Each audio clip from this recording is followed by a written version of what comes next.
84.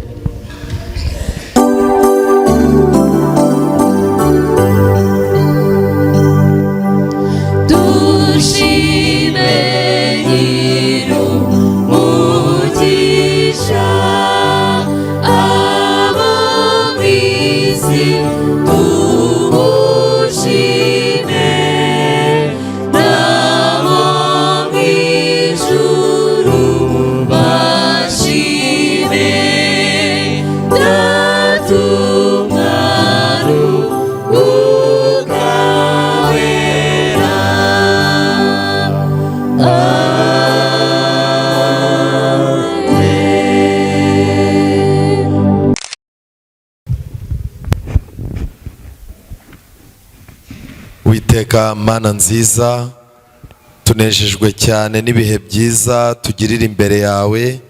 Tuje imbere yawe usanzwe utuzi nubwo abantu baba batatuzi, ariko tunejejwe nuko uko tukuzi utandukanye natwe. Uri Imana irangwa n'urukundo, ngwino urusohoreze muri twebwe. Uri Imana irangwa n'imbabazi, nicyo cyatuzinduye tuje gushaka. Uri Imana irangwa no gutanga amasezerano, ngwino dupfumbatisha amasezerano yawe. Buri mwana wawe uri muri iyi nzu yawe agira ibimenyetso byerekana ko ahoranye nawe, kandi imitima yacu yakire mu buryo bwo kwizera ikikomeza mu bihe nk'ibi bibi. Tubisabye twizeye mu izina rya Yesu, amen. Haleluya. Isabato nziza kandi umunsi w'umunezero. Turacyakomeza gushima Imana muri uyu mwanya mwiza tugezemo. Twinjiye muri gahunda yo kuramya. Ni umwanya w'ingenzi cyane, ni amahirwe ageretse ku yandi twongeye kugirirwa. Iyi sabato nayo yiyongereye ku zindi zatambutse twizihije.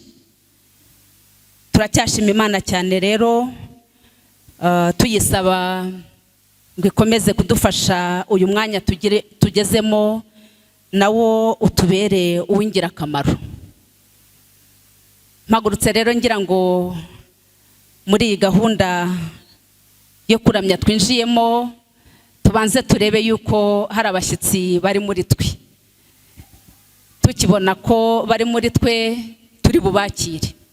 Ese hari abashyitsi batandukanye baturutse hafi na kure bifuje kwizihizanya natwe uyu munsi iyi sabato yera? Umushyitsi uwo ari we wese aho yaba yicaye abigaragaze, azamura ikiganza cye cy'iburyo kugira ngo tubone aho ari, tumwakire. Barahari rwose, barahari benshi barahari. Ndagira ngo rero abizera b'iri shami rya Inirake mumfashe twakire bariya bashyitsi batandukanye baje batugana.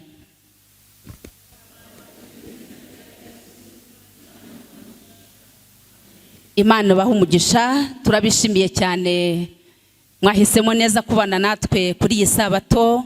Uwiteka abishimire kandi muzagaruke muri iyi gahunda rero yo kuramya.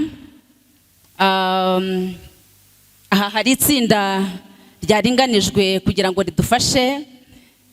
Ibumoso bwanjye hari abasore bari ku byuma bashinzwe kureba neza yuko amajwi atambuka neza, kugira ngo abana b'Imana baraha babashe kumva neza ubutumwa Imana yabageneye uyu munsi. Iburyo bwanjye naho imbere yanjye hari abadiyakoni n'umudiyakonikazi biteguye kwakira ibyera by'Uwiteka. Inyuma yabo hari korali Eden Garden, nayo yiteguye guhimbaza Imana mu ndirimbo, natwe twese tukumviraho. Aho imbere ku ruhimbi jye uyoboye gahunda ndi Denise Mukandori, turi kumwe n'irindi tsinda rigari. Nturutse ibumoso bwanjye turi kumwe n'umubyeyi Karambizi Enias ari busenge ndetse adusomere n'isomo ry'urufunguzo. Hirya gato turi kumwe na chef guide Mwitende Eliote ari budufashe mu kwakira ibyera by'Uwiteka icyicumi ndetse n'amaturo. Hirya ye turi kumwe na Madame Eugenie ari busenge isengesho riheruka. Duherekeje rero ababwiriza Imana yadutumyeho uyu munsi, turi kumwe n'umubwiriza muto twita uw'abana Ineza Ange Justine, muramubona muri taye ye nziza y'abana, ari butugezeho ikibwiriza kigenewe abana natwe abakuru tukumviraho. Turi kumwe kandi n'umubwiriza Imana yadutumyeho muri gahunda yihariye yo kwegerana nayo cyane, umubwiriza watangiye kuri uyu mugoroba dutangira isabato tuzamura ibendera ry'Uwiteka, ni Musoni Flavie. Ndagira ngo rero munyemerere iri tsinda Uwiteka yemeye ko ridufasha muri gahunda yo kuramya muryakire.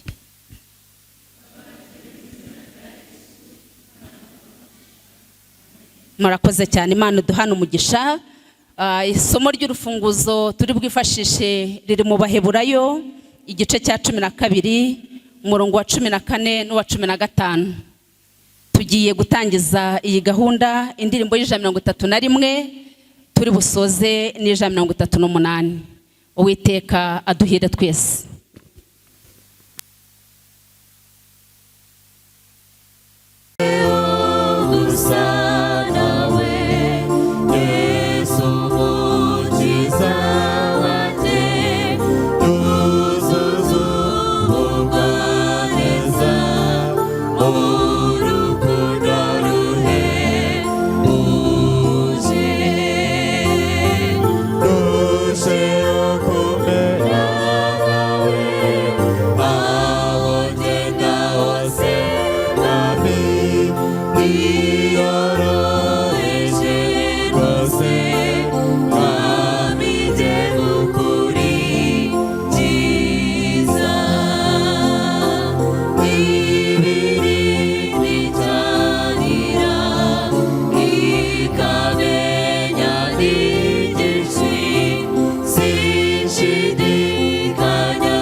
Munyemerere kugira ngo dufate Bibiliya zacu maze dusome isomo twahawe n'umubwiriza riri mu Baheburayo igice cya 12 turahera ku murongo wa 14 ndetse turasoma n'uwa 15.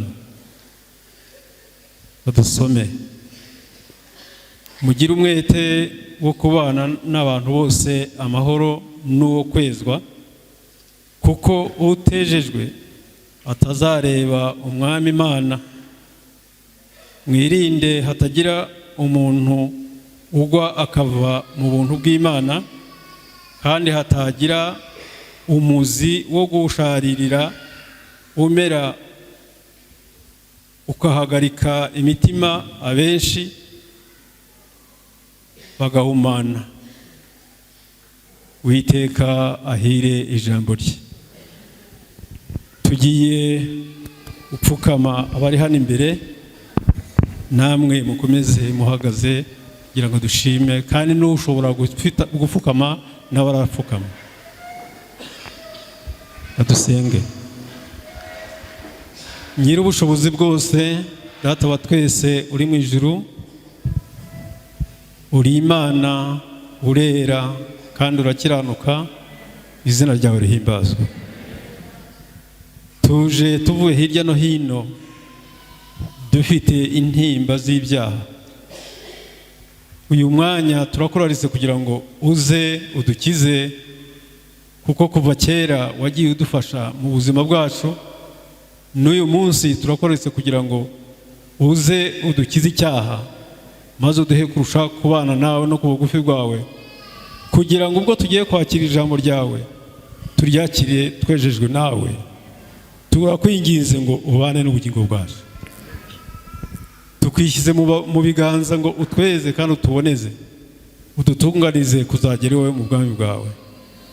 Tuzi iminsi tumaze, ariko iri imbere yacu ntabwo tuyizi, ariko kuko uri Imana uzi byose, uyu munsi nibwo tubanye umwanya wo kongera kuza imbere yawe, kugira ngo uduhe gukiranuka kwawe. Twimike Yesu mu mibereho yacu, kugira ngo ubwo yiteguye kuza twe kuzakorwa n'isoni, ahubwo azasange twaramaramaje tuzakizwe mu bwami bwawe. Uyu mwanya tugiye kwakira ijambo ryawe, turakoretse kugira ngo bane natwe, kandi abana bawe wateguye kugira ngo bari tugezeho, turakwigize ngo ubakomeze. Dore dufite umwana w'umukobwa muto hano, turakwigize ngo umube imbere kandi umuhe gusobanura neza ibyo ushaka, kugira ngo abana bawe ari abakuru n'abato twese duhazwe n'ijambo ryawe. Nanone kandi umugaragu wawe Musoni Flavien turamukweretse kugira ngo ahagarare mu cyubahiro cyawe, nk'uko uhora umukoresha igihe cyose. Turakwingize ngo n'uyu munsi umukoreshe kugira ngo yezwe nawe, kandi ijambo ryawe agiye kutugezaho rifashe imitima yacu twese, ari twebwe ari nawe, twese turusheho gufashwa n'ijambo ryawe, tuzakizwe mu bwami bwawe. Tuzi ko udukunda kandi utwitaho, nta gushidikanya wumva gusenga kwacu kwa buri munsi. Ni niyo mpamvu uyu mwanya twishyize mu biganza ngo abari hano muri urusengero ndetse n'abandi bari hirya uri bagemure mu by'umwuka, mu buryo bw'umwuka, kugira ngo nabo baryumve kandi baryumvire. Twese utuye kuryumvira kugira ngo tuzakizwe mu bwami bwawe. Ntacyo twakwiyungura na gito tudagufite. Niyo mpamvu igihe cyose twishyira mu biganza ngo utubumbatire mu gituza cyawe, twezwe n'ijambo ryawe kandi tuyoborwe n'urukundo rwawe, kugeza ubwo uzagaruka tubana muri isi y'icyaha ukatugeza mu bwami bwawe. Tubisabye twizeye kandi twiringiye ko ibiduhereye ubuntu, mu izina rya Yesu umucunguzi wacu. Amen.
Yesu ashimwe. Tugeze mu mwanya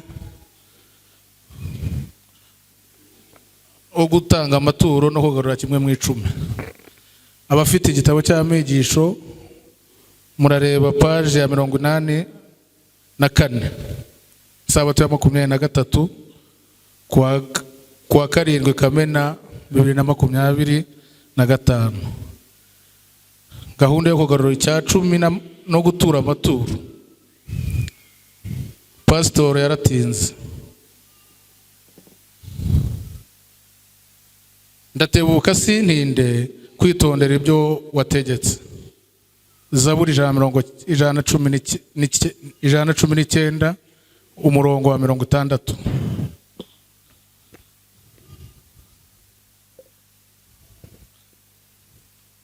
Umupasitori umwe yari yahawe umurimo wo kuyobora amateraniro y'ubwirizabutumwa mu mujyi umwe. Umunsi umwe ubwo yagendaga n'amaguru yerekera muri uwo mujyi, mu buryo atari abyiteze yahuye n'umuntu biganye kera, hakaba hari hashize imyaka myinshi batabonana. Bombi bari banejejwe no kongera guhura nyuma y'igihe kirekire kireshya gityo. Iyo nshuti yabajije pasitoro icyatumye kuza gusura uwo mujyi. Yabajije pasitoro icyari cyamuteye kuza gusura uwo mujyi. Pasitoro yamusobanuriye ko yari ayoboye imirimo yo gutegura amateraniro y'ibwirizabutumwa byo mu ruhame yajyaga kuwuberamo nyuma y'amezi 3. Iyo nshuti yashimishijwe cyane n'ayo makuru, maze isezerana ko ariyo muntu wa mbere uzabatizwa muri ayo materaniro yendaga kuzahabera.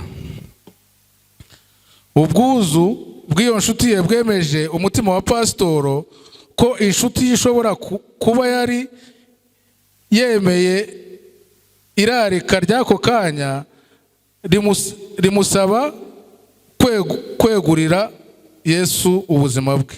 Pasitoro yatekereje kurarika inshuti ye bakazajyana ku rusengero ku munsi ukurikiraho, nyamara arifata ntiyabikora. Yihumuriza mu mutima we ko azabikora mu gihe cy'amezi 3 yari imbere. Baratandukanye biringira ko bazongera guhura nyuma y'amezi 3. Koko amezi 3 ashize, pasitoro yaraje yiringira ko bizagenda neza, cyane ko yatekerezaga ko yarangije kubona umutima w'igiciro cyinshi w'umuntu wari witeguye kuzabatizwa. Ntabwo byari bikunze kubaho ko umuntu atangira amateraniro y'ibwirizabutumwa ryo mu ruhame afite umuntu wiyemeje kuzabatizwa. Pasitoro yafashe ibyo nk'ikimenyetso cy'uko umusaruro uzaba mwinshi. Nta gushidikanya hazaboneka benshi biyegurira Imana nyuma y'ibyumweru 3. Mu gitondo cy'umunsi wa mbere w'amateraniro, pasitoro wari uyoboye iyo ntara n'umubwiriza bagiye aho amateraniro yaberaga. Ubwo bari bahageze, umubwiriza yabonye ihema ryubatswe mu ntera ijya kureshya na metero 100, kuko yibwiye ko byashoboka yuko aho hantu haba hari kubera imihango yo gushyingura. Uwo mubwiriza yabajije izina ry'umuntu wari wapfuye. Pasitoro yamubwiye izina ry'uwo muntu. Yari inshuti ye y'uwo mubwiriza, yari yasezeranije ko ariyo yajyaga kuba umuntu wa mbere wari kuzabatizwa muri ayo materaniro. Uwo mubwiriza yarababaye cyane. Yicujije kuba yaratinze kurarikira inshuti ye kwakira Yesu, icyo duhamagarirwa. Natwe dushobora gutinda kugera ku bantu. Nimureke dutange uyu munsi mu gihe tugishobora kugeza ku bandi ubutumwa bw'Imana. Ejo hazaza bamwe mu bantu twashoboraga kugeraho bazaba bari kure y'aho imbabazi z'Imana zishobora kugera. Dusenge. Data mwiza, Mana yacu, Mana udukunda, tuye mu bwami bwo mu ijuru, icyubahiro ni icyawe. Nyaguhorana ingoma, tugushimiye urukundo dukunda, tugushimiye uburinzi bwawe bukomeye wabanye natwe ubwo twari mu masaha yahise inyuma yacu. None Nyagasani, tugeze mu muhango wo gutanga amaturo, turaguhamagaye Mana ngo uzubane natwe muri uyu muhango. Nyagasani, ufashe buri muntu wese, kandi mbere na mbere tugutuye imitima yacu ari udafite amaturo. Mana, turebana amaso y'impuhwe zawe. Ngaho rero komeza kubana natwe no kuturinda no kudukomeza, tubigusaba twizeye mu izina rya Yesu Kristo umwami wacu, amen.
eshanu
akiri mu mifuka yacu twashoboraga kuyakoresha icyo dushaka cyose, ariko ubu agiye gukora umurimo w'Imana.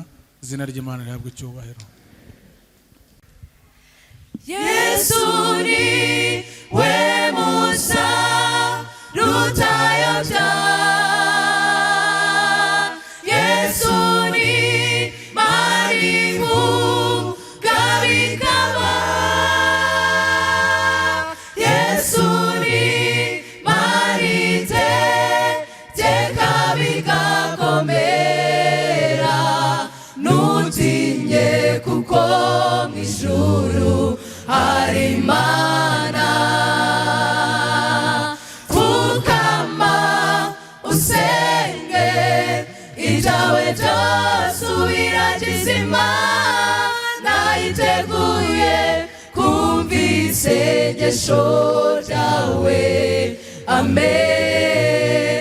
Pfukama usenge ibyawe byose ubiragize Imana, yiteguye kumva isengesho ryawe. Amen. Yesu ari mu nzira yerekeje i Galilaya, ari kumwe n'abigishwa be, mu nyanja umuraba uratera, bagira ubwoba bwinshi bati Mwami dutabare, dukize uyu muraba dore watubanye icyago. Mu by'ukuri Yesu we arabitegereza, ababazwa nuko nta kwizera bafite, ategeka umuraba n'inyanja maze biratuza, batambuka amahoro bashimira Umuremyi. Yesu ni we Musa rutayobya, Yesu ni marivu kabikaba, Yesu ni marite tekabigakomera, nutinye kuko mw'ijuru hari Imana. Pfukama usenge ibyawe byose ubiragize Imana, yiteguye kumva isengesho ryawe. Amen. Pfukama usenge ibyawe byose ubiragize Imana, yiteguye kumva isengesho ryawe. Amen. Nkamumura buratuje, ubu ntabwo bamfite, hamaze no gutamuruka, mfite ibyishimo byinshi, nuko Mwami ndakwingize, ntunsige jyenyine, dukire muri iki cyambu kirimo amahoro masa.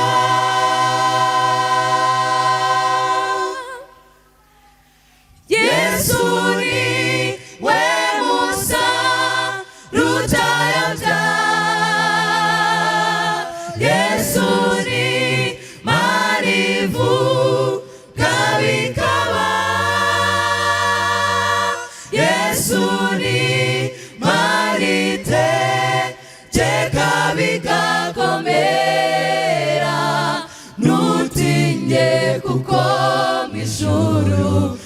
ari Imana.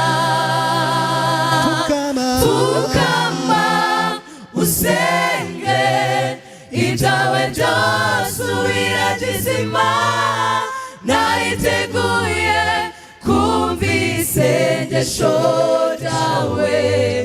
Amen. Pfukama usenge ibyawe byose ubiragize Imana iteguye kumva isengesho ryawe. Amen. Pfukama usenge ibyawe byose ubiragize Imana iteguye kumva isengesho ryawe. Amen. Pfukama usenge ibyawe byose ubiragize Imana iteguye kumva isengesho ryawe.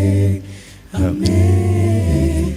Pfukama usenge ibyawe byose ubiragize Imana iteguye kumva isengesho ryawe. Amen. Pfukama usenge ibyawe byose ubiragize Imana iteguye kumva isengesho ryawe. Amen.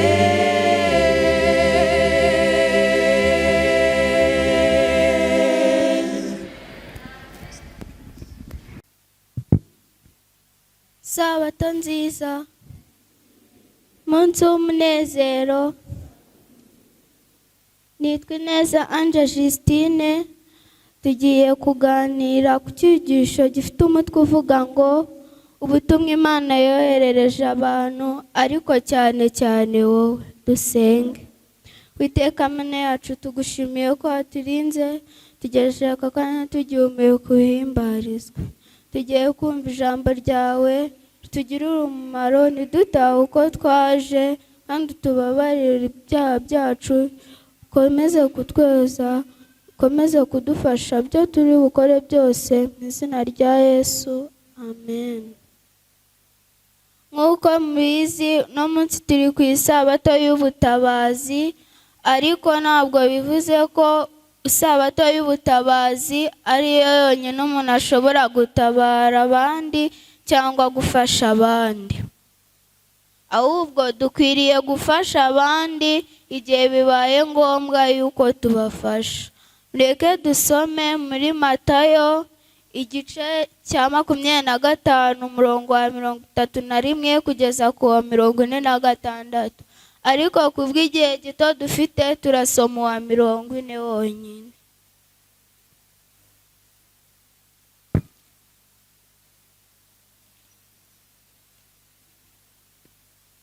Abahageze dusome. Umwami azabasubiza ati, ndababwira ukuri yuko ubwo mwabikoreye umwe muri bene data, ababoreje bari hanyuma y'abandi ari njye mwabikoreye. Haleluya. Hari ibintu byinshi dushobora gukora turimo turafasha abandi. Urugero rwa mbere turubona mu Befeso igice cya 6 umurongo wa 1 kugeza kwa 3.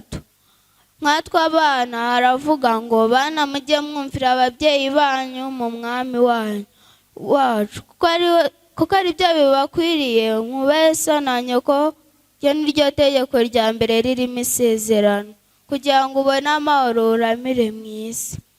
Rero kugira ngo dufashe abandi dushobora kumvira, dushobora gusengera abafite ibibazo, dushobora kutangiza ibidukikije. Ubwo nabyo biri mu byo dushobora gufasha abandi. Ndetse ntabwo ari abantu bonyine bafasha abandi, hari n'inyamaswa zifasha izindi. ntabwo ari abantu bonyine bashobora gufasha abandi. Urugero rwa mbere rw'inyamaswa ifasha izindi turarusanga mu gitabo cyitwa Uzuza imibereho yawe ibyishimo, paji 131 kugeza ku 132.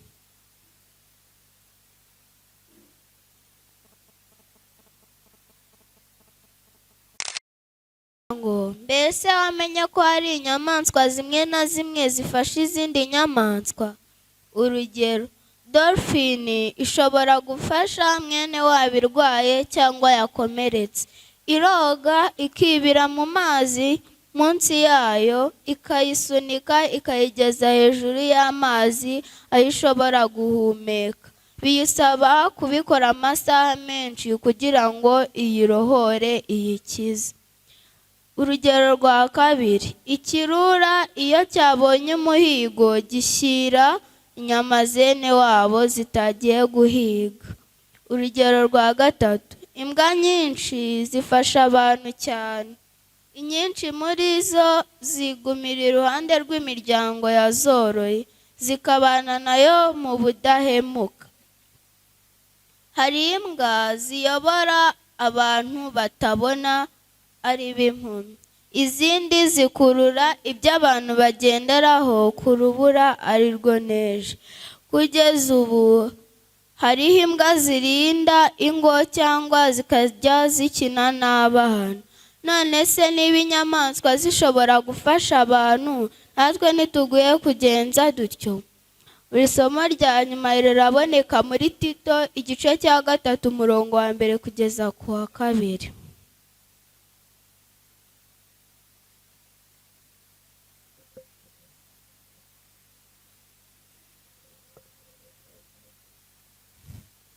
Haravuga ngo ubibutse kugandukira abatware n'abafite ubushobozi no kubumvira, babe biteguye gukora imirimo myiza, batagira uwo basebya, batarwana, ahubwo bagira ineza, berekana ubugwaneza bwose ku bantu bose.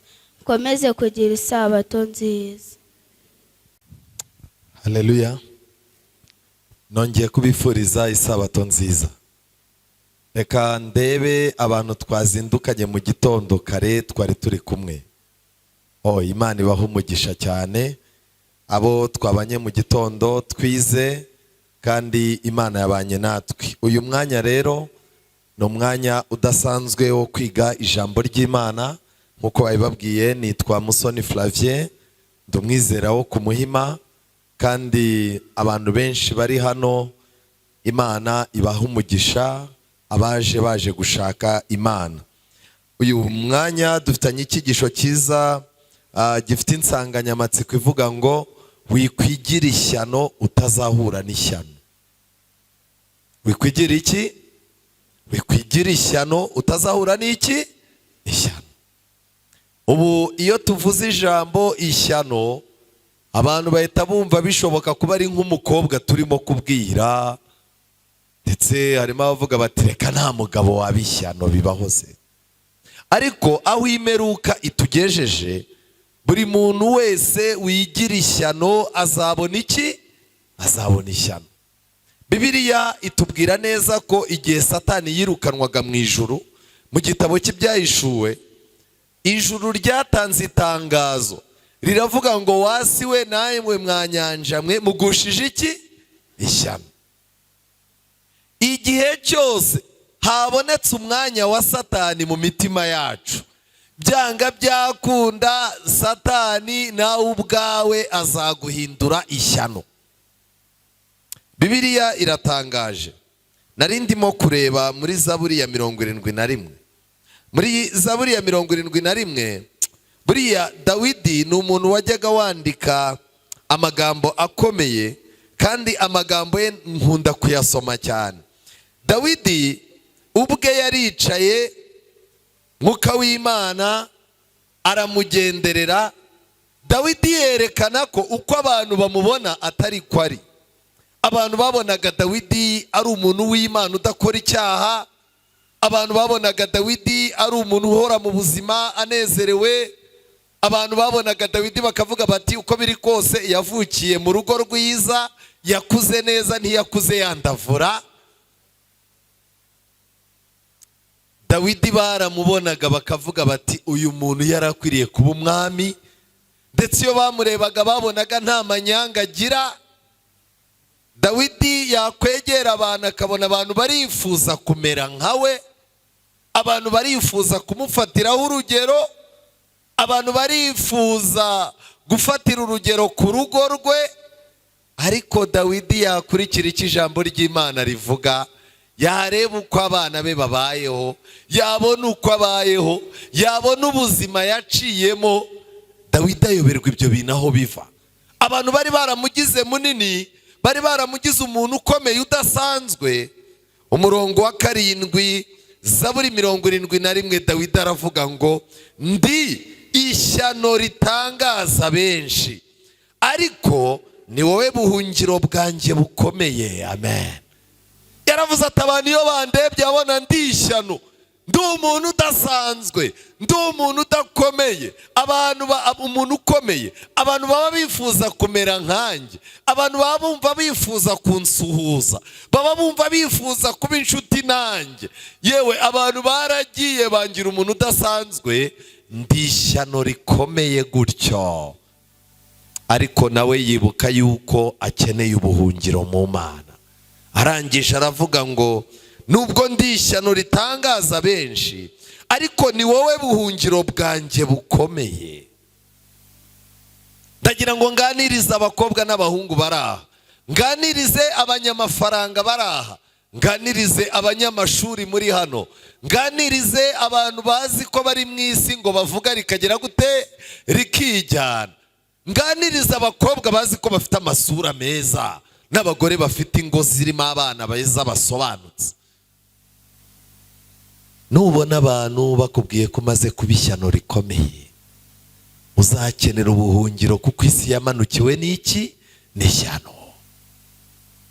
Nshuti zanjye, nagira ngo twihute twigire muri Matayo.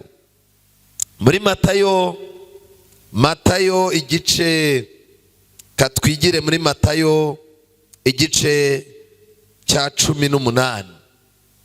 Matayo igice cya 18 umurongo wa 7, Bibiliya yarongeye iravuga ngo isi izaboneshwa ishyano n'ibigusha abantu. Mu gihe cyose ibigusha abantu bihari, isi izabona iki? Izabona ishyano. Kuko ibyo bigusha abantu bitazabura kuza, ariko uwo muntu uzana ibigusha azabona iki? Ishyano. Ndatekereza ko turimo kugendana. Kuba Satani yamanukiye isi, ijuru ryavuze ko tumanukiwe n'iki? N'ishyano. Ibigusha abantu ku isi ntago bizabura, ariko umuntu wese uzana ibintu bigiye kugusha abantu azabona iki? Ishyano. Umuntu uzafata Bibiliya akayicurika, yarangiza iyo Bibiliya igasindisha abantu bakagwa, azabona ishyano. Azaba ameze nk'umuntu wambara ubusa, akambara ijipo ngufi, agatera amaherena, agacomeka ingohi, ngo abasore bamurangarire, kugeza ubwo abantu bambuka umuhanda wa hano i Nyanza igare ribagonga barangamiye inkumi. Uwo mukobwa nawe azabona iki? Ishyano. Kangira ikintu mbabwira, ku isi ibigusha abantu ntibizabura, ariko uzirinde ko hari umuntu wagwa akava mu buntu bw'Imana, ari wowe wagize gute? Asize. Niryo somo badusomeye. Muri Bibiliya tubwirwamo igitekerezo cy'umuntu umwe yabayeho mu buzima, arya nk'uko ashaka, anywa nk'uko ashaka, yicara mu byaha, anezeza kamere n'irari n'iruba, arabinezeza. Kera kabaye akuramo uburwayi. Amaze gukuramo uburwayi ararwara. Mu buriri bwe aho yari arwariye, yamenye neza adashidikanya ko uburwayi arwaye ari ingaruka z'umudendezo yihaye no kunezeza umubiri.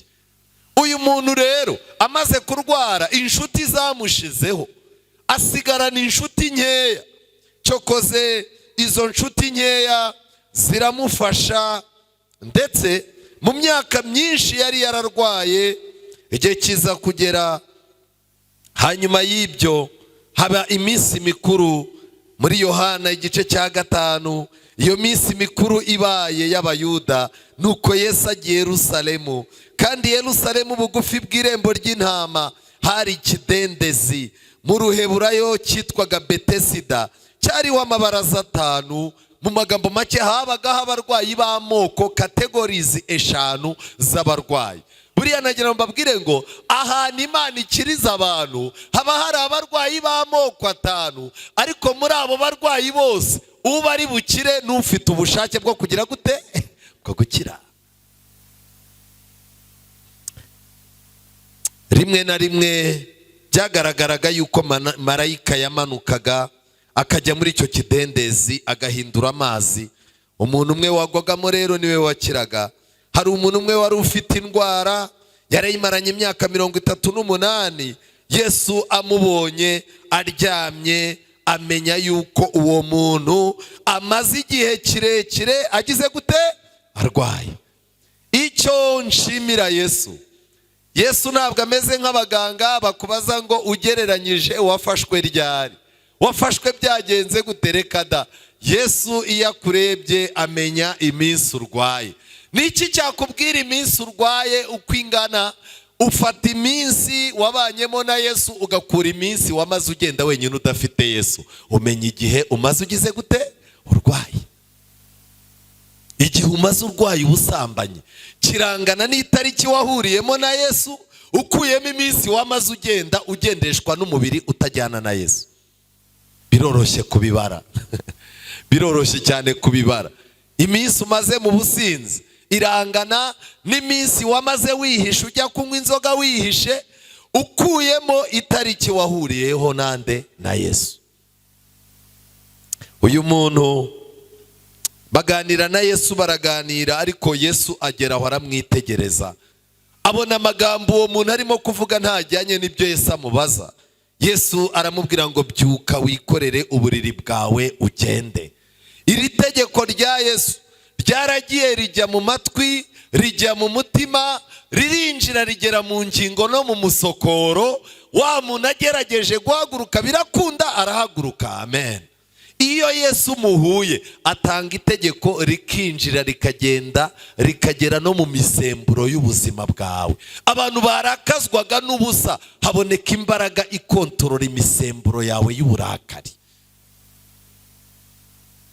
Ariko kuba uri umuntu uvuga nabi, ushwana n'abantu, abantu bakubwira kuvuga nabi ngo munyakire uku nguku ngo nikomeze, hoya. None se Yesu amaze iki? Uyu muntu amaze gukira yikorera uburiri bwaragenda, ndetse ajya kubwira abantu ko yakize. Abantu ntibabyemera. Ni nako n'uyu munsi wa none bimeze. Iyo uhuye na Yesu akagira icyo agukorera, hari abantu muba muzahora mujya impaka, wowe ubizi ko wahindutse, ariko bo batakwemerera ko wagize gute, ko wahindutse. Yagiye impaka n'abantu, arababwira ati ngewe nakize. Bati wakishijwe nande? Ariko ikintu nashimye ni kimwe, wa muntu amaze gukira abantu bamugisha impaka arabireka, yiha gahunda yuko ubwo akize umwanya atagize wo kuba mu nzu y'Imana uba ari bwo abonye umwanya wo kuba mu nzu y'Imana. Yiha gahunda yuko azaza ahungira mu nzu y'Imana mu rusengero. Kera kabaye umurongo wa 14. Hanyuma y'ibyo Yesu amubona mu rusengero. Amen. Aramubwira ati dore ubaye muzima, ntukongere gukora icyaha, utazabona ishyano riruta irya kangahe, rya mbere. Kugira ngo umuntu azabone ishyano riruta iryo yari yarahuye naryo, Satani yiteguye guca abantu mu nzu y'Imana, yiteguye guca abantu mu materaniro. Satani yiteguye kubuza abantu umwanya wo kwicara mu ijambo ry'Imana ngo bige. Satani yiteguye kubuza abantu kubona umwanya wo kwiriza ubusa no gusenga, kugira ngo abantu bazabone ishyano riruta irya kangahe, irya mbere. icyo nagira ngo mbabwire ngiki, kubera iki Yesu yamubwiye ngo ubaye muzima? Erega gukira ni kimwe, ariko gukirira imbere y'Imana ugahora uza kwishakaho ubuhungiro nicyo kimenyetso cyerekana ko umuntu yakize. Ariko uyu munsi wa none dufite abantu barimo kurangiza kaminuza ntazagaruke gusenga, dufite abantu babona masters PhD ntazagaruke gusenga, dufite abantu babona amafaranga ntazagaruke gusenga, dufite abakobwa beza baba barabadiyakonikazi abona umugabo yamara kubyara umwana ntagaruke ku rusengero kuko icyo yashakaga yarakibonye. Imana ishimwe mube mwaje gushaka ikintu kirenze icyo abantu babona ku munsi umwe cyangwa iminsi ibiri. Mushake gukiranuka kw'Imana, ibindi byose muzagira gute? Muzabyongererwa. Uyu mwanya nashakaga kubabwira ko iyo udahuye na Yesu uba uzabona ishyano, kandi nanone iyo udashatse uburyo uhungira mu nzu y'Imana uba uzabona ishyano riruta irya mbere, kuko abantu mu minsi y'imperuka bazaba batabona umwanya wo kuba mu nzu y'Imana, bazahura n'akaga gakomeye. Kubera iki? Pawulo ati nimurya mubona urya munsi urushaho kutwegera, murusheho guterana kwera. Hari ibintu bikomeye cyane nakomeje kureba muri Bibiliya. Nagerageje muri Bibiliya mbona abantu 10 bazabona ishyano, abantu 10 bazabona ishyano mbere yuko tuva mu isi. Hari abantu 10 bazabona ishyano. Nshuti zanjye, nagira mbabwire ngo uyu munsi wa none irinde kwigira ishyano, wikwigira umuntu udakoreka, wikwigira umuntu udatega amatwi, wikwigira umuntu utumva ababyeyi, wikwigira umuntu utumva itorero, wikwigira umuntu utumva ubuyobozi. Gerageza uhinduke umuntu woroheje. Kubera iki? Muri no minsi muzaza mubona amabuye ameneka urwondo rukigira gute? Rusukuma. Ujya ureba mu ndorerwamo. Hari igihe ujya mu ndorerwamo ukireba ukabona uri umuntu w'umusore, ukabona uri umuntu usa neza, ufite amafaranga, ufite iki, ndetse abantu ukurikije amamesaje bakoherereza uko wiyumva uri ishyano ryose. Ariko ukeneye Yesu kugira ngo akurinde kuzabona ishyano. Abantu 10 bazabona ishyano. Umuntu wa mbere namubonye muri Yesaya igice cya 5. Nakomeje kwirebera cyane Yesaya, nahatinze cyane. Yesaya igice cya 5 umurongo wa 11. Umurongo wa 11 Bibiliya iravuga ngo bazabona ishyano abazindurwa no kuvumba ibisindisha, bakaba ari cyo biririrwa bakabirarira inkera kugeza aho bibahindura nk'abasazi. Ubu hariho umuvuduko wo gusubiza abantu ku nzoga. Abasore barimo abafite imbaraga b'abajene bo barara n'inkera mu miziki babyina baranywa, kugeza ubwo noneho abantu bamaze guhinduka nk'abasazi. Usigaye uhura n'umuntu w'umusore ukabona udutama twaratukuye, ukareba agasatsi k'inyuma kameze nk'ako badefirije, ya miti badefiririjisha irabashirana. Wajya kubona yakuramo uturenge, udukweto ukabona uturenge twarabyimbye, afite akantu k'akada gacometse katagira agatuza harimo kugashima, ukavuga ngo ni ubuzima bwahe. Abantu ba mbere bazabona ishyano ni abanywi b'ibisindisha. Kubera iki bazabona ishyano? Nuko Imana irashaka kuganiriza ibitekerezo byabo, kandi vino ni umuki, ni umukobanyi, inzoga zirakubaganisha, ushukwa nabyo ntashobora kugira ubwenge, kandi Imana ikeneye abantu iganira ikabongerera ubwenge. None ubu abakristo bashize basubira inyuma, abantu barimo baranywa inzoga bihishe, ubu abantu barimo barajya mu madini bemerera kunywa gake kubw'uburwayi bwabo. Tandukana n'icyo kintu. Nureba umurongo wa 22 Bibiliya iravuga ngo bazabona ishyano abigira intwari zo kunywa inzoga, bakagira imbaraga zo guturira ibisindisha. Noneho abantu bageraho bakaba intwari, ukumva umuntu mu basore arimo aravuga ngo uburyo ngo anywa icyesi yose, abantu bakavuga baturi umugabo, mwavuze ko ari umupfu. nshuti zanjye, muri uyu mwanya ndababaye kubabwira yuko Satani ubuhanuzi buvuga yuko mbere yuko twambuka Yorodani, inzoga, abagore n'ubucuti bizatuma abantu benshi babura ubugingo. Ubwo ni ubuhanuzi njyewe ubwanjye nasomye kandi namwe mwarabwize. Mbere gato rero yuko Yesu aza, ubucuti bwamaze kuturangiza, dusigaye dufite abantu bica isabato bari mu ngo zacu. Ubucuti busigaye butuma dukora ibyaha twari tuzi neza ko ari ibyaha. Ikirahure cy'inzoga kimaze gutinyura abantu ibintu byinshi, kandi ikigeragezo cy'ubusambanyi cyamaze guhinduka ibanga mu nama z'itorero nyinshi. Munaricara akabwira undi mu nama y'itorero ati umbe hafi, Yesu nabiguyemo ariko nawe wanyagirwa, isi twese nisakaye, shaka ukuntu mfasha mu nama y'itorero nanjye ejo nzabagukuraho. Uriya mwana w'umukobwa ninjye wamuteye inda. Kajya ukuntu ukabona umuyobozi araje, inama y'uyu munsi ntiri butinde, hari umuntu ufite ikibazo, umwe akavuga ati ariko hari ikibazo cy'umwizera waturegeye tutigeze tujyaho. Harya uwo mwizera ninde? Ni kanaka. Uriya ahora mu matiku mukireke. Ahubwo mbabwire pikiniki tuyimuriye mu kwezi gutaha. Inama irasoje mutaye. Ariko reka mbaba, izi nama ziga kuri pikiniki, ziga ku nyubako, abantu bishwe n'inzoga n'ubusambanyi, hari ibibazo, izi nama zatugeza kuki? Abantu ba mbere bazabona ishyano nabo. Turimo turakenera kubigisha ubuhanuzi, bakeneye kumenya gutsindishirizwa n'umuntu kubwo kwizera, ariko ntibashobora kubishyikira kuko inzoga zarabangije. Umujene uri hano wiga hano, niba ushaka kuzagira icyo ugeraho, jugunya icupa n'inshuti zipfuye n'ubusambanyi kure yawe.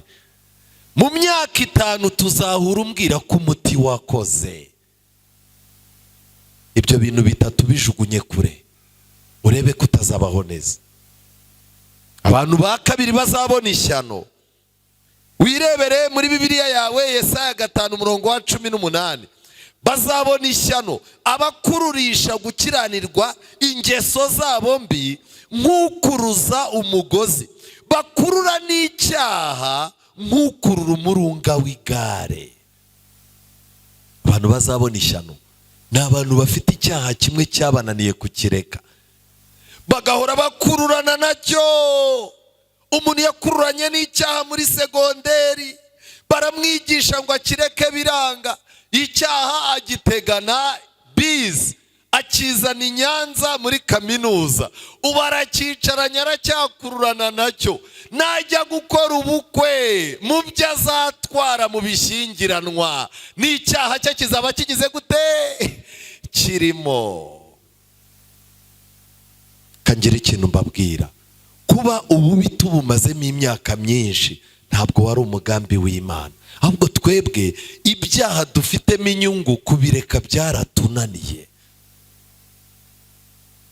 Ntabwo wakagombye kuba ugikururana n'icyaha, uratekereza ko uzagicika buri minsi mike ngo upfe? Ntabwo bishoboka. Uyu munsi wa none ni igihe cyiza cyo gucungana na Kristo, aho yicaye iburyo bwande bwa Data wa twese adusabira. Harabura gato ngo Yesu ahaguruke ku ntebe y'imbabazi. Niyo mpamvu Satani yatugize bize. Satani arashaka kutugira bize, tukaba abantu bahugiranye. Yesu akagera ubwo ahaguruka ku ntebe y'imbabazi, Yesu agakuramo imyenda y'ubutambyi, akambara imyenda yo guca urubanza.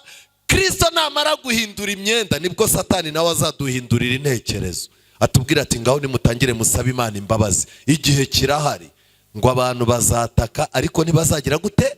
Ntibazategwa amatwi. Kubera iki? Bazaba bakoze ikintu cyiza gushaka Imana, ariko bazaba bakoze ikintu cyiza mu gihe kibi. Ntuzashakire Imana mu gihe itabonekwamo.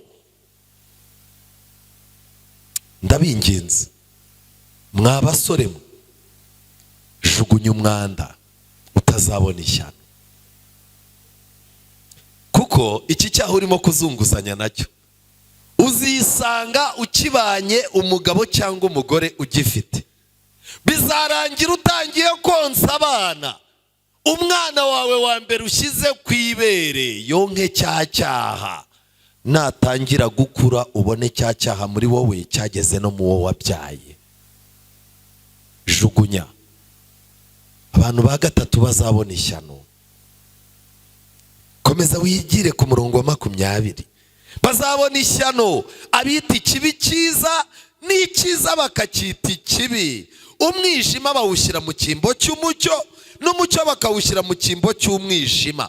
Ibintu bisharira babishyira mu cyimbo cy'ibiryohereye, n'ibiryohereye bakabishyira mu cyimbo cy'iki kibisharira. Mu ncamake aba bantu baracanganyukiwe. Ni gute uhura n'umuntu yambaye ubusa abantu bakamubwira ngo waberewe, ariko umuntu yahura n'umuntu wambaye yikwije w'umukobwa akamubwira ngo ubwo rero nawe urambaye? Kubera iki abantu bamaze gucanganyukirwa? Umuntu urimo uramuha kanyanga yarangiza agatavuga ataka ni agatobe, wamwegereza fanta ati uyu ni umushari. Bivuze ngo no mu kanwa yamaze kugira gute? Yamaze gucanganyukirwa. Dufite umubare munini w'abasore barimo guta abakobwa b'inshuti zabo bagombaga kurambagiza bari mu myaka imwe, bakajya gusaka abagore b'abakecuru n'abagore bubatse ngo abe ari bo batereta, ko ni ugucanganyukirwa. Aba bantu bazabona ishyano. Abantu Imana yohereza umucyo mu itorero ryayo, Imana ikemera yuko tugira ibitabo by'umwuka buhanuzi, abantu bakabura umwanya wo kwiga. Ariko wajya kumva ngo yihishe mu matsinda y'amasengesho y'ibinyoma, yagiye kwiga bakamupakiramo ibintu by'ubuyobe, yarangiza agahita akubwira ati uyu ni umucyo Imana yohereje. Umukuru w'itorero akamubwira ati ibi bintu wakwitonze kubyirukankamo. Ati hoya, ijambo ry'Imana rivuga ko mwebwe muzanga umucyo, naho umwijima waje awita iki? Umucyo. Musabe Imana ibashyire kuri gahunda mwo gucanganyukirwa. Abantu bamaze kwitiranya ibintu bazabona ishyano. Bibiliya igaragaza abantu ba kane bazabona ishyano. Umurongo wa 21, bazabona ishyano abiyita abanyabwenge bajijutse. Hari abantu biyita abanyabwenge, kenshi na kenshi hari igihe baba barabonye n'amashuri, umuntu akarangiza kaminuza nk'uko murimo kuyiga, kandi kwiga ni byiza bifite n'umugisha. Twiga kubera iki? Kugira ngo tugire icyo twimarira, tugire n'icyo tumarira abandi. Kandi kwiga biravuna, ariko bigabanya iminsi umuntu azamara avunika. Ariko umuntu asigaye arangiza kaminuza, mugahura ikoti yarirangaje yareza agatuza, harimo kukubwira ngo Imana ntago ibaho, ni ibintu abazungu bahimbye, ni teori z'abazungu, ntabwo Imana ibaho. Ariko shyira mu gaciro nawe, kuki Imana bayishushanya nk'abazungu? Ukabwira uti nuko aribo bayimenye mbere. Yego nyine aho ngaho niho harimo akantu. Ukabona umuntu ntazi Imana, ariko nta kibazo, bazakubwira Imana mu rusengero wange kuyumva uvuge ko itabaho. Bakubwira Imana mu rugo iwawe ku kazi uvuge ko itabaho. Ariko nugera hashika akaguru kamanutse, uzabona ko Imana igize gute? Ibaho. Abantu bigira abanyabwenge cyane bakunze guhura n'ibibazo. Abakobwa bigira abanyabwenge cyane usanga aribo baterwa inda. Kikono ukabona umukobwa aravuze ngo njyewe uyu muhungu utambitse ibirenge ngo umeze nk'abakozi bo mu rugo ngo njyewe ngo yantera inda, uzaperereze sha. Jya kumva yitewe n'umunyegare. Kuko tekinike y'ubuzima, amabuye azaza ameneka urwondo rukigira gute? Niko isi yubatse. Ntimukajye mwigira abanyabwenge burengeranye. Mu buzima umuntu wemera kwigishwa abatandukanye n'inka. Jya wemera yuko hari ibintu ukeneye guhabwamo amasomo. Aba babyeyi banyu mubona bashaje, nubwo baba batarize amashuri nka yanyu, ariko bize amashuri y'ubuzima, bafite experience. icarana nawe, hari modire ukeneye kwiga imbere ya papa wawe. Niyo kandi iyo modire waba utayifite, uzicara imbere ya mama wawe, ufata ikayi, umubaze ibibazo bitatu byonyine. Icya mbere uzamubaza uti, mama, nawe wigeze uba umukobwa mwiza, ugira isura nziza nk'uko nsa? Ikibazo cya mbere cyiza, mwacyanditse abakobwa? Icyo ni ikibazo cyiza, uzakibaze mama wawe. Icyo ni icya mbere. Icya kabiri, uzabaze mama wawe ngo, papa niwe mwakundanye gusa, niwe muntu waguterese muhita mubana cyangwa hari abandi? Icyo si ikibazo cya kabiri ra. Ikibazo cya gatatu, ubwiza bwawe bwarangiye ugiye he? Uzamwaka ifoto. Ifoto wari ufite mu gihe uri umusore waminiyaga uvuga ko ariyo foto yawe nziza. Buriya buri muntu agira ifoto avuga ati, iyi foto nari ndi mu bihe byanjye byiza. Turi kumwe n'umuyobozi hariya udafite umusatsi, ariko buriya nta foto ufite umusatsi bimeze neza cyane. Yego. Iyo foto rero ya mama wawe cyangwa ya papa wawe uzayifate uyirebe. Nurangiza uzamubaze ikibazo kimwe, uzamubaze ngo, ubu bwiza n'uyu musatsi byagiye he? Iyo ni modire ukeneye kwiga. Iyo ni modire mukeneye kwiga. Ntimukajye mwigira abanyabwenge. Ushobora no kubona umuntu aje gucuruza iwanyu voka, afite fayiro y'uburyo umuntu yabaho kandi akazabaho neza. Mu buzima iyo wigize umunyabwenge hari ibyo uhomba. Nigeze kwigana n'umunyeshuri wari umuhanga cyane, wajyaga ashaka gutamaza abarimu. Umwarimu yajya gutangira isomo agahita amubwira ati, teacher, ati aho hantu ntabwo ariko tubyemera, ati njyewe mbizi gutya na gutya. Kenshi na kenshi tukamubwira tuti, jya utubabarira, twebwe tuba twaje kwiga, dushaka kwiga. Iyo wigize umunyabwenge, nta munyabwenge ku buzima. Shyira umupira hasi. Ndabizi neza ko benshi mugeze mu myaka mupima ibiro byinshi, ariko imbere y'ubu buzima nta kintu upima. Ntukajye wigira umunyabwenge utazabona ishyano. Mu by'umwuka Bibiliya iravuga ngo ntukigire umunyabwenge burengeranye. Ni kuki wirimbuza? Umuntu arimo ariga Bibiliya, akiga Daniyeli n'ibyahishuwe yayimenya, agahita agenda akajya kuri YouTube channel, itorero ryarayobye, mwuka w'Imana yarivuyemo, ni njye njyenyine nsigaye mvuga ukuri. Wikwirimbuza. Kuki utuma abadayimoni intwaro zabo zose bazikwerekezaho? Uri umuntu mutoya cyane, kuko ibi bintu tubwiriza hashize imyaka 100 irenga. Hari abantu babibwirizaga mu rusengero nk'uku nkatwe, kandi batuje bacecetse. Mpagaze hano ku ruhimbi, uru ruhimbi mpagazeho mu myaka 20 ishize. Mwabasaza mwese mwe mwaruhagararagaho. Tujye tugabanya ibikabyo, ntukigire umunyabwenge. Ntukigire umunyabwenge. Umuntu wa gatanu uzabona ishyano, Yesaya 29. Uyu muntu uzabona ishyano ninde? Yesaya 29 umurongo wa 15. Haranditse ngo, bazabona ishyano abashakira ikuzimu aho guhisha Uwiteka inama zabo.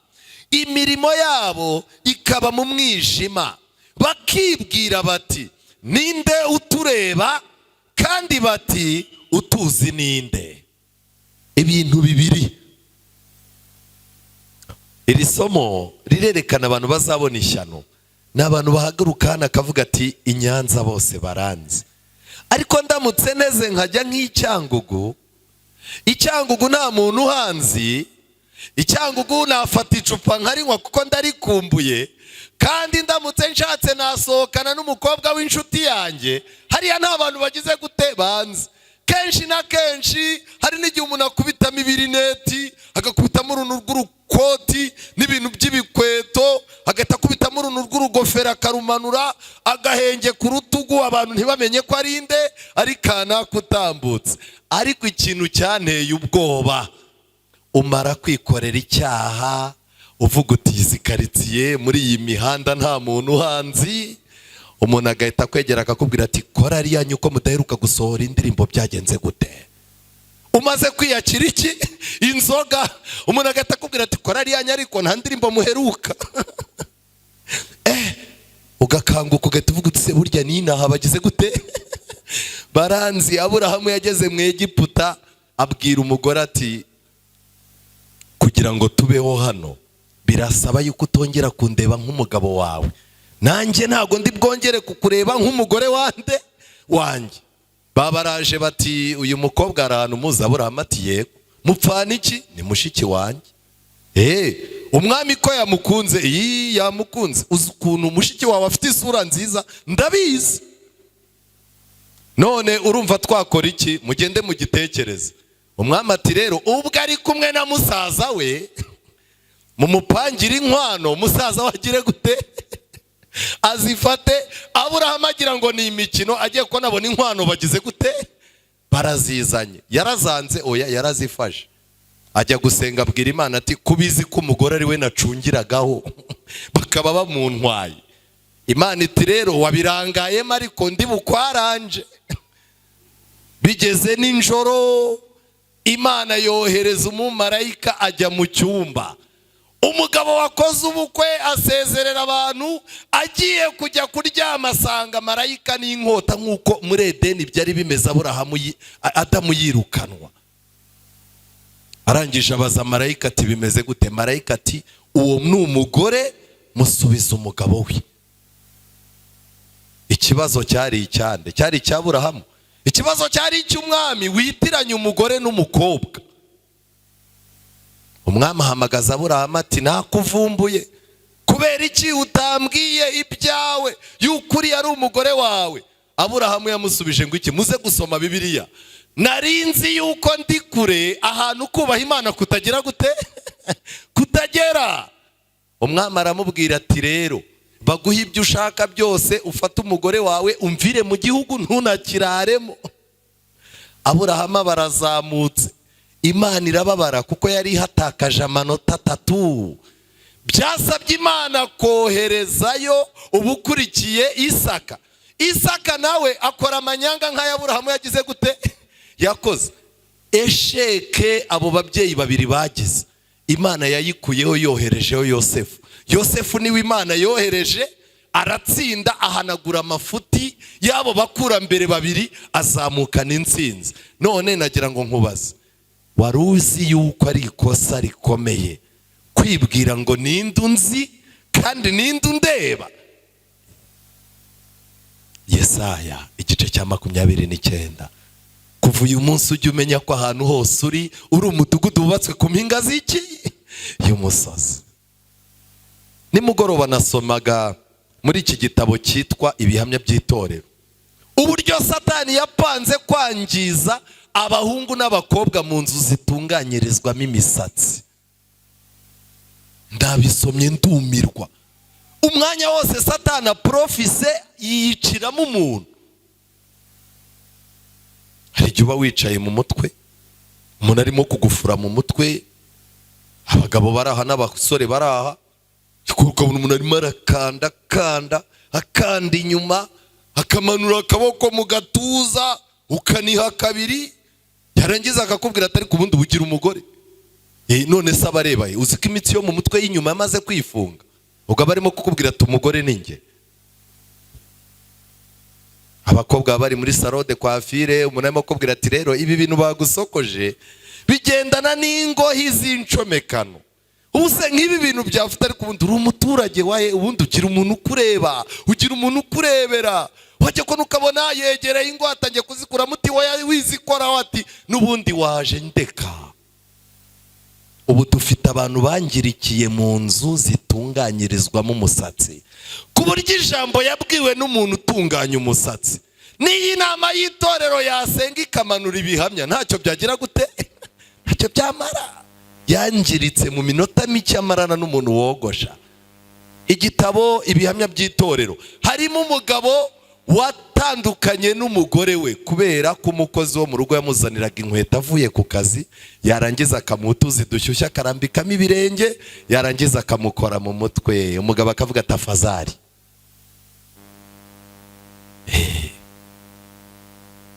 Ariko reka ngire ikintu mbabwira, abantu bose bakora ibintu bazi ko Imana itabareba, bazi yuko nta muntu bazi, nibo bantu mbere yuko Yesu aza bazabona ishyano, kuko Imana izakuza ikiri hehe? Mu muntu. Mwabahungu mwe, mwabakobwa mwe, mwabayobozi mwe, mureke dusabe Imana, kuko hari aho twagiye tuzi ko batatuzi, dusebye Imana. Bazabona ishyano, abantu ba gatandatu bazabona ishyano. Yesaya 30:1, abana b'abagome bazabona ishyano, niko Uwiteka avuga, bagisha abandi inama batari njyewe, bakifatanya n'abandi baretse umwuka wanjye, kugira ngo bongere icyaha ku kindi. Aba bantu bazabona ishyano hano ni bande? Ni abantu bajya mu bibazo bakabona imbere ntago barimo kuhareba, bakumva bakeneye inama zabafasha kuva mu kibazo barimo, aho kugira ngo bapfukame mu cyumba cyabo basenge, aho kugira ngo baze mu nzu y'Imana bayitakire, ngo barangiza bakajya kugisha inama abantu badafite umwuka wera. Imana iravuze ngo aba bantu bazabona iki? Ishyano. Ubu dufite abantu batajya basoma, batajya baboneka mu materaniro, batajya basenga, yajya gukora ubukwe bakavuga bati rero umukobwa wacu nubwo mumubona ari mwiza kuriya, nta muntu wigeze amuganiriza. Mwitore rero abamama, mushaka abamama bajye kumuganiriza. Harya ubwo icyo kintu bakita ngo iki mu Cyongereza ara? Bakita ngo iki? Muracecetse? Aha, niba babyita bride shower. Yes, murakoze cyane. Bride shower rero, umumama ahamagara abamama bamuri hafi, cyakora ukabona umumama ujya ukubita umugabo araje, mukobwa wanjye urushako nta mikino, abagabo n'abana b'abandi, numuzana imiseko azakukinisha, naza n'imikino ubimenye, funga gikomando nta mikino. Umukobwa akaba aravuze atazanzane ibintu by'ubudive nzamumanyura. Mugore wa kabiri akaba aratambutse, mukobwa mwiza ugiye gushaka, ariko isi yarahindutse, buriya nagira ngo nkubwire ngo na nyoko yakubera mu bakakuroga, mama yandoze ku munsi w'ubukwe, mara amezi 6 ntarasama inda, ariko nza kubivumbura ubu nta mikino njyangira, mama ntajya akandagira iwanjye. Nibwo uzajya kumva wumva umuntu arimo aravuga ati munshakire umumama wundi azambere mama. Mama ntago ajya baseriye. Bride shower bakamugira inama, bakamubwira ukuntu nabona amafaranga azayahisha umugabo. Kubera iki? Uwo mukobwa yakagombye kuba yarabanje kugisha Uwiteka iki? Inama. None inama arimo arazihabwa n'abantu batakigira umwuka wera. Bibiliya iravuga ngo bazabona ishyano rero kubera iki? Guturuka ubukwe bwabaye, uwo mukobwa atangira kubona ishyano. Reka ngire ikintu mbabwira. Yesu ati utandukane n'icyaha kugira ngo utazabona ishyano riruta irya ryari rya mbere. Bazabona ishyano. Ezekiel 13. Bazabona ishyano. Aba ni bande dukurikijeho? Bazabona ishyano. Ezekiel igihe yabayeho cyari igihe kigoye, cyari igihe gikomeye gisaba ubushishozi. Nimureba neza muri Ezekiel igice cya 13, Ezekiel 13, ndasoma umurongo wa 3 wonyine. Nimwumve ijambo ry'Uwiteka, uku niko Umwami Uwiteka avuga ngo bazabona ishyano babahanuzi b'abapfapfa, bakurikiza ibyo bibwira kandi ari ntacyo beretswe. Abantu bazabona ishyano ni abantu bashaka kubeshya yuko Imana yabaganirije kandi idaherukana nabo. Abantu birirwa babeshya ngo Imana yambwiye, Imana yamvugishije, Imana yampaye ibintu byawe. Dufite abizera batajya bizera ijambo ry'Imana, bizera umuntu bahuye nawe.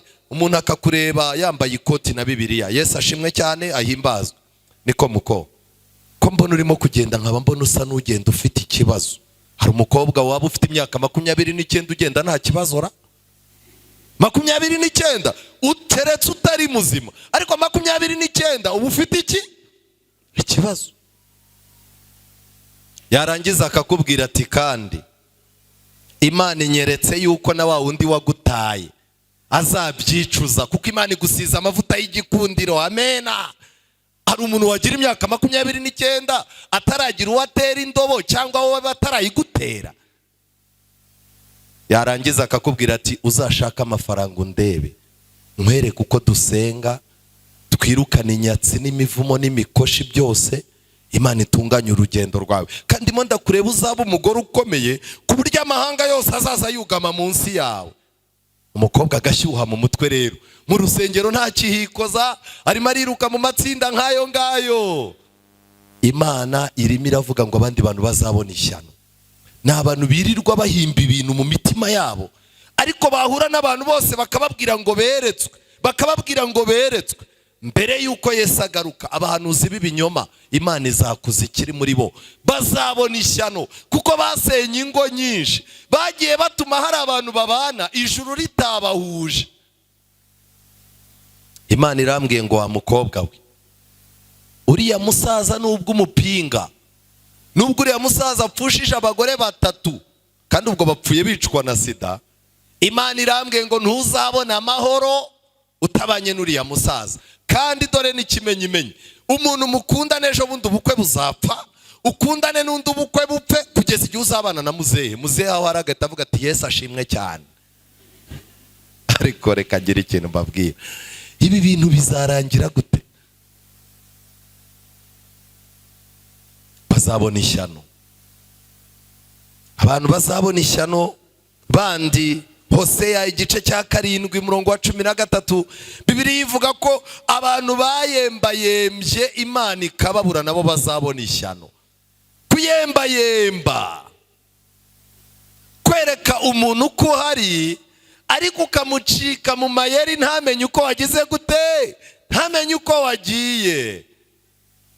Abantu barimo barayembayemba, urusengero rukaba ruruzuye gutya, ariko wajya gufasha ukabona hasigaye 2, abandi bayembayembye.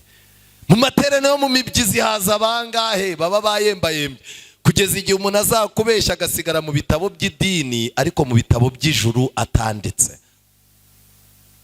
Kwereka Imana kuri kumwe nayo, ariko Imana ikakubura mu murimo wayo, ikakubura mu mishinga yayo. Imana igashaka mu mishinga urimo guteganya wiri, ikahabura. Uba warayembayembye. Dufite abantu baguye mu mayeri, baguye muri system, ku buryo utamenya ko umuntu yaguye. Wajya kumaza kubwira ati ariko mba mpari nubwo utambona, naho ntaheruka no kuza gusenga. Reka mbabwire mwabajene mwe, nudashaka uburyo ibintu by'Imana bigira serious mu buzima bwawe, uzahora ubona nawe utari serious. Kimwe mu bintu bituma tuba abantu bari seriye mu buzima, ni uburyo natwe twafashe Imana tuyigira iki? Seri. Umuntu wubashye Imana, Imana yubahirwa muri we, nawe ikamuzamura kugira ngo yubahwe. Iryo ni ryo hame ry'ubuzima.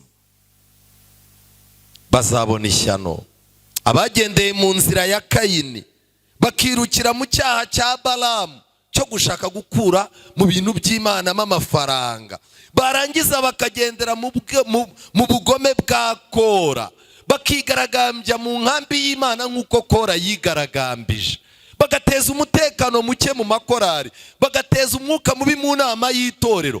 Aba bantu bazabona ishyano. Ibi murabisoma muri Yuda igice cya 1 umurongo wa 10. Bazabona ishyano abazana ibigusha. Nshuti zanjye, nimureba neza igihe Elisa yaganiraga n'abasore, Elisa igitabo cya 2 cy'Abami igice cya 6 umurongo wa 5, Bibiliya itubwira uburyo Elisa hari ishuri ry'abana b'abahanuzi. Ni mu gitabo cya 2 cy'Abami, igitabo cya 2 cy'Abami. Abahageze turareba igice cya 6 nta nubwo turi butinde cyane. Umurongo wa mbere, ariko aho nshaka cyane ni 5 na 6. Bukeye abana b'abahanuzi babwira Elisa bati, dore aho tuba imbere yawe hatubereye hato, none turakwinginze reka tujye kuri Yorodani, umuntu wese akureho igiti twiyubakiraho kuba. Ngiki kimenyetso cy'umuntu wabanye n'Imana, ahora yifuza kwaguka, ahora yifuza kwaguka mu mitekerereze, kwaguka mu mikorere, kwaguka mu bucuti no kwaguka mu gufasha abandi. Ndetse Elisa arabemerera, ajyana nabo. Umwe muri baravuga ati, ndakwinginze emera kujyana n'abagaragu bawe. Elisa aramusubiza ati, yego ndaje. Reka ngire ikintu babwira, ntimurebe uko mungana. Nta kintu na kimwe muzageraho mudafatanyije n'abantu bakuru bamenye Imana hano. Aba basaza baraha, aba bakuru b'itorero baraha, aba babyeyi bamaze kubyara baraha. Mubabwire muti ko natwe dushaka kwaguka, ariko turashaka kugendana namwe. Kuko byanga byakunda, iyo ugeze imbere ukenera umuntu. Uyu musore yabonaga abasore bafite kuraje bashaka kugenda bonyine. Yegere Elisa ati, watubabariye tukajyana nawe, ko nawe umenya aho bwiragize gute. Ageze Elisa aremera. Umwe muri bo aravuga ati, ndakwinginze emera kujyana n'abagaragu bawe. Aramusubiza ati, yego ndaje. Nuko barajyana. Bageze kuri Yorodani batema ibiti. Umwe muri bo agitema igiti, intorezo irakuka igwa mu mazi. Arangije amanuka, abantu ntago bari bamenye ikibazo afite. Mu gihe abantu bishakiraga ishoka, we yaragiye ajya kuyitira. Avuye kuyitira ariko akomeza kuzaza avuga amagambo yerekana ko ari iki, ariye rwose. Buri muntu wese muri twe afite ishoka, buri muntu wese yiteguye gutema igiti cye. Ariko ishoka imaze kugwa mu mazi, aracikwa, avuga ko ishoka yari afite ari iki, ari intirano. Hari igihe ibibazo bivuka ukamenya ko umuntu nta kuntu yari ameze. Umusore ashobora kuzunguza imfunguzo 6, agacurisha urufunguzo rw'imodoka, akarushyira mu gutwi, akakubwira ati, wowe waparitse ko nge naparitse hano hepfo. Inkumi zikaba zimurwaniraho zimwaka nimero za telefone, kandi aba mu cyumba kigabanyijwe n'irido, nta n'igare agira, ari urufunguzo rw'imodoka yacurishije ngo akange inkumi. Ariko icyo mbishimira ni kimwe, ku munsi w'ubukwe buri buke buba, ahamagara abakuru b'itorero ati, ubukwe ni ubwanyu. Mukavuga ati, uyu muntu uko adukunze cyane. Mugatangira muti, se inzu mwarayifashe? Hoya, napangaga yuko no ku munsi w'ubukwe wayifata. Inzu se zabura hano i Nyanza? None se ibyo kunywa bizava he? Papa kanaka yadutije imodoka itwara fanta, uko biri kose ubwo naho fanta zava arahazi. None se magingo aya umuntu wa sare mwamuhaye avance? Twari twavuganye n'umukobwa ngo iwabo bayitange kuko iwabo nibo bakize, ariko papa wabo aza kuwitsa avuga ko nta kintu ari bukore. Tangije ndavuga ni ku rusengero mpafite ababyeyi. Reka ngira ikintu mbabwira, hari igihe uzahura n'ikibazo bigaragare ko ishoka wari ufite ari iki. Gerageza wishakira icyawe. Elisa babimubwiye, wa musore yaratatse, arataka ngo mbonye ishyano databuja, kuko yari intirano. Uwo muntu w'Imana aramubaza ati, iguye he? Arahamwereka, ahera ko atema igiti, agitera mu mazi, intorezo irareremba. Arangije aramubwira ati, yisingire. Arambura ukuboko, agira gute? Arayisingira. Uyu munsi nagira ngo mbabwire mwabajene mwe, ibintu mwatakaje, ibyo mwabuze, hari igiti cy'ikaruvari, hari umusaraba. Iyo Kristo, ibyo Kristo yakoze, iyo bigeze mu buzima bw'umuntu, icyo yari yaratakaje arakibona. Ndasaba Imana ngo muri iri teraniro hatazabaho umuntu uzabona ishyano. Uyu munsi ni umunsi wo kwiyegurira Imana. ni umunsi wo guhinduka, ni umunsi wo kujugunya ubujiji n'ubugoryi tukakira ubwenge no guca bugufi biva muri Kristo Yesu. Imana nuyishaka irabigukorera, nutabishaka kandi isi izabikwereka, ariko si wo mugambi w'Imana. Jugunya ishyano, wikwigira ishyano, utazabona ishyano. Muri mwe hari umuntu ushaka kwiyegurira Imana ngo afatanye nanjye gusenga? Umusore ushaka gushinganisha ubuzima bwe mu Mana, uvuga ati Mana, ntago nabanye nawe neza, ariko kuva uyu munsi umuyaga wera uciye mu mutwe wanjye ngaruye akenge, ndashaka kuba umusore uri mu biganza byawe. Sinifuza kuzabona ishyano, ndashaka kwihana uyu munsi kugira ngo undinde ubuzima bupfuye, ntazasoza ubuzima nabi. Ndashaka kukubera intwaro mu biganza. Umuntu ushaka Imana natera intambwe dusenge. Wowe wifuza kwihana, wowe wifuza guhindukira, wowe wifuza gutera umugongo ibibi byari byaragutwaye, nyemerera wemerera Imana, ngwino dusenge. Tera intambwe, wikwigira umuntu ukomeye, emera uce bugufi. Imana irimo irakurembuza, Imana iguha umugisha. Imana irimo irakurembuza, Imana iragushaka. Imana ifite amasezerano yifuza kugupfumbatisha. Ese muri mwari umuntu ushaka kwiyegurira Imana? Niba urimo, tera intambwe uze wiyegurira Imana. Ngwino Imana ikurinde ishyano. Tera intambwe, Yesu aragushaka. Tera intambwe, Imana iguha umugisha. Iyo umuntu ahagurutse aba yeretse ijuru yuko afite icyifuzo cyo kuguma mu biganza byaryo, kandi kiba ari ikimenyetso weretse Satani yuko iminsi akumaranye udashaka gukomezanya nawe. Mu magambo make, guhaguruka ukaza imbere ni uguca isano n'umubano wari ufitanye na Satani, ukaza kubaka isano rishyashya wowe na Yesu. Imana ibaho umugisha. Ijuru rikeneye umuntu uryiyegurira, rikeneye umuntu umanika amaboko, ijuru rikamuha imbaraga. Ndagira ngo nkubwire, wikwemerera isoni za Satani kukwicaza aho wicaye. Haguruka, wegurira Imana ubuzima bwawe, wegurira Imana icyifuzo gikuru ufite muri wowe. Bwira Imana ngo iminsi y'ubujiji irangiriye aha, ndashaka kwihana. Tera intambwe.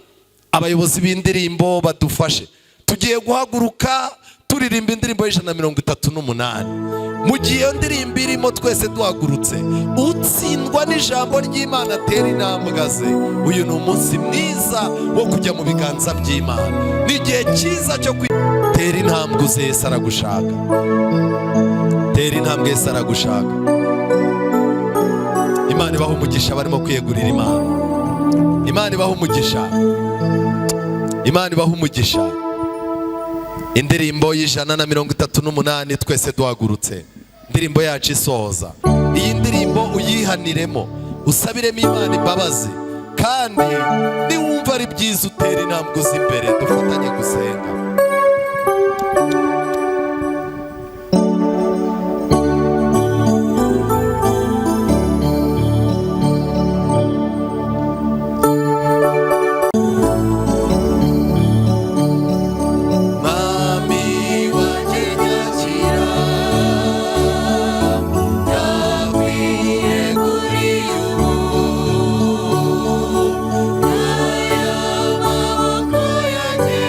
Yeah.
Data wa twese uri mu ijuru ryera, turagushimye cyane, turaguhimbaje kuri aya manywa, tugushimiye uburyo wabanye natwe, waturinze muri uyu mwanya wose tumaze twumviye ijambo ryawe, izina ryawe nirihabwe icyubahiro. Muno uyu mwanya ndagusabye nkwinginga kugira ngo turinde kuba ibyigenge, ahubwo tuyoborwe nawe.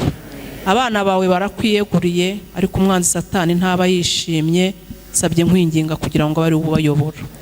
Amahirwe twagiriwe yo kumenya ibyawe, ujye uturinda kuyapfusha ubusa, ujye uturinda kunenganenga mu buryo bwose, ahubwo duhe kugira ngo twitegure ingoma yawe igiye kwimikwa. Muri aka kamwanya rero, dore tumaze kwiga ijambo ryawe, ndagusabye nkwinginga ngo ubwo turisoje udusezerera amahoro, kandi ubwo twitegura kugaruka, ndagusabye nkwinginga ngo ukomeze utuyobore, turindwe nawe, byose bibe nk'uko ushaka, tubisabye mu izina ryawe Yesu. Amen.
Kwiringira TV, ubutumwa bwiza kuri benshi, gukizwa kwa benshi. Matayo 24 umurongo wa 14.